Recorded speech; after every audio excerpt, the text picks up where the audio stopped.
Hello student, welcome to my YouTube channel Excellent Success Group. तो student, आज हम discuss करेंगे क्लास 6 में मैथ एनसीईआरटी एग्जाम्पल का चैप्टर नंबर 5 डाटा हैंडलिंग।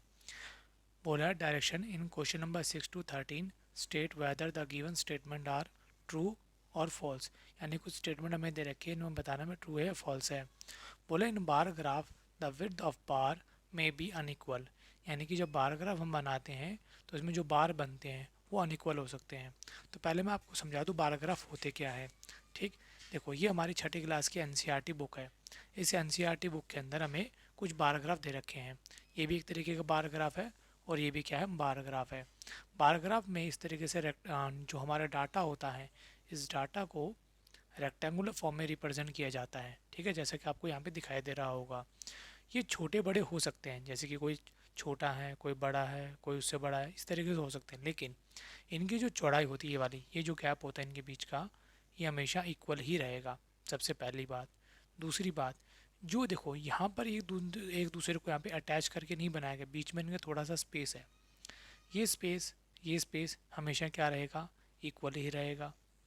और जो भी हमारा बार ग्राफ होता है, इसको हम वर्टिकल और हॉरिजॉन्टल दोनों तरीके से बना सकते हैं। जैसे कि हमारा खड़ा हुआ है तो इसे कहेंगे हम वर्टिकल डाटा, और ये जो हमारा है इसे कहेंगे हम हॉरिजॉन्टल, यानी कि इस तरीके से लेटा हुआ होगा। ठीक है, इनके बीच का गैप हमेशा इक्वल होगा। और जो खाली जगह ये वाली, ये खाली जगह, इनका स्पेस भी हमेशा, जब अगर मान लो ये 2 सेंटीमीटर है तो ये भी 2 ही होगा, ये भी 2 ही होगा, ये भी 2 ही होगा, ये भी 2 ही होगा। अगर इनके बीच का स्पेस मान लो 3 सेंटीमीटर है तो ये भी 3 ही रहेगा, 3 ही रहेगा। इनका स्पेस हमेशा इक्वल ही चलता है। तो गिवन डाटा में क्या है कि जो बार की विड्थ है, यानी बार की चौड़ाई, यानी कि ये चौड़ाई बोला अनइक्वल होती है। नहीं, ऐसा बिल्कुल भी नहीं होता। बार की चौड़ाई हमेशा इक्वल ही रहती है। तो गिवन स्टेटमेंट क्या हो जाएगी, false. Since a bar graph is a pictorial representation of the numerical data, numerical data को रिप्रेजेंटेशन को बार ग्राफ कहते हैं। By a number of bar of uniform width, यानी कि उनकी जो चौड़ाई होती है वो एक जैसी समान ही होती है। इरेक्टेड हॉरिजॉन्टल और वर्टिकल, जो हॉरिजॉन्टल भी हो सकते हैं यानी कि लेटे हुए, और वर्टिकल यानी खड़े हुए भी हो सकते हैं, with a spacing between them, और जो इक्वल स्पेस के साथ बनाए गए होते हैं। तो गिवन स्टेटमेंट क्या होगी हमारी, फॉल्स। क्वेश्चन नंबर 7 कह रहा है in a bar graph bar of uniform with are drawn vertical only. जैसे कि मैंने आपको दिखाया कि इनको वर्टिकल भी बनाया जा सकता है और हॉरिजॉन्टल भी बनाया जा सकता है, दोनों तरीके से बनाया जा सकता है। और यहाँ क्वेश्चन कह रहा है सिर्फ वर्टिकल ही बना सकते हैं, तो बात बिल्कुल गलत है। Bars of uniform with can be drawn vertical और हॉरिजॉन्टल, दोनों तरीके से बनाया जा सकता है। क्लियर। क्वेश्चन नंबर 8 बोला in a bar graph the gap between the two consecutive bar graph में नॉट बी द सेम।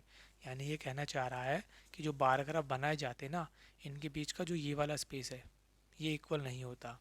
ठीक है, जैसे मैंने आपको क्या बताया कि अगर इनके बीच का गैप अगर 2 है तो ये भी दो दो सेम ही चलेगा, अगर सेम नहीं है तो बार ग्राफ माना ही नहीं जाएगा। तो गिवन स्टेटमेंट हमारी क्या हो जाएगी, false. In the bar graph the gap between the two consecutive bars must be equal. ये हमेशा क्या रहेंगे, इक्वल ही होंगे। अगला सवाल बोला है क्वेश्चन नंबर 9 में in a bar graph each bar rectangle represent only one value of the numerical data. ये बात बिल्कुल ठीक है। ये कहना चाह रहा है कि जो बार ग्राफ के अंदर अलग अलग रेक्टेंगल बने हुए ना, सारे रेक्टेंगल, ये भी रेक्टेंगल है, ये एक न्यूमेरिकल वैल्यू को रिप्रेजेंट करते हैं, 36, ये 44 को, 54 को, 68 को। तो बात बिल्कुल करेक्ट है, ये एक ही वैल्यू को रिप्रेजेंट करते हैं।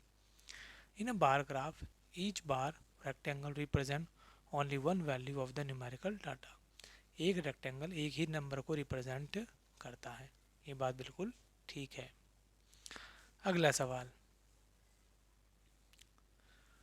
To represent the population of different town using a bar graph.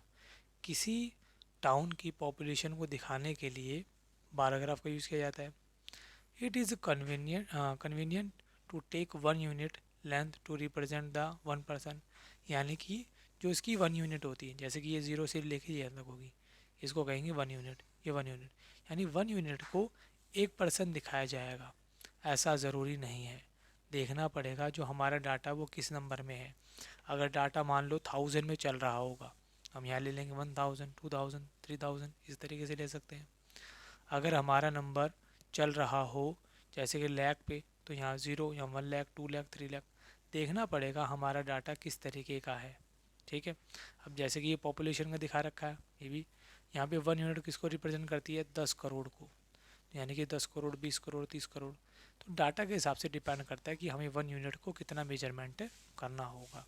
तो गिवन स्टेटमेंट में क्या हो जाएगी, false we take scale as per the given data, हम डाटा के हिसाब से चूज करते हैं। क्लियर। अगला बोला है pictograph and bar graph are the pictorial representation of the numerical data. बात बिल्कुल ठीक है, यानी पिक्चरोग्राफ वो होता है जिसमें हम किसी पिक्चर को रिप्रेजेंट करते हैं। जैसे मैं आपको दिखा दूँ, जैसे कि देखो बुक में बनाया गया है, यहाँ पे डे है या नंबर ऑफ स्टूडेंट है, पिक्चर बनाई गई ना यहाँ पे। इसी तरीके से देखो ये रहा, नेम ऑफ मर्चेंट है या उनकी नंबर ऑफ बास्केट है, फ्रूट बास्केट है। ठीक, इस तरीके से इनको रिप्रेजेंट करने को क्या कहते हैं, पिक्टोग्राफ। जनवरी में बल्ब पिक्चर से बनी होती है उनके अंदर। ठीक है, तो इनका क्वेश्चन बोला pictograph and the bar graph pictorial representation of the numerical data. हाँ, ये न्यूमेरिकल डाटा को ही रिप्रेजेंट करते हैं।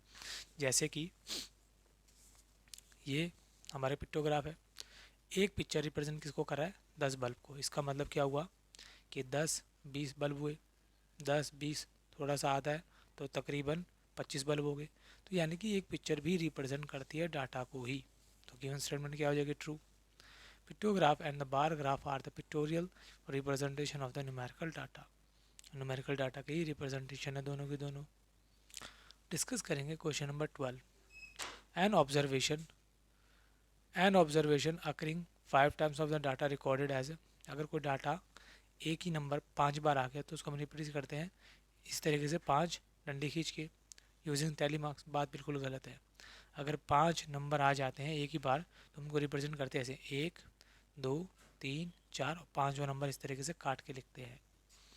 The numerical data given the represent as the this symbol using the tally marks. इस तरीके से उसको सिंबलिक फॉर्म में हम दिखाते हैं। और इसी के साथ ये हमारी वीडियो यहाँ पे कंप्लीट होती है।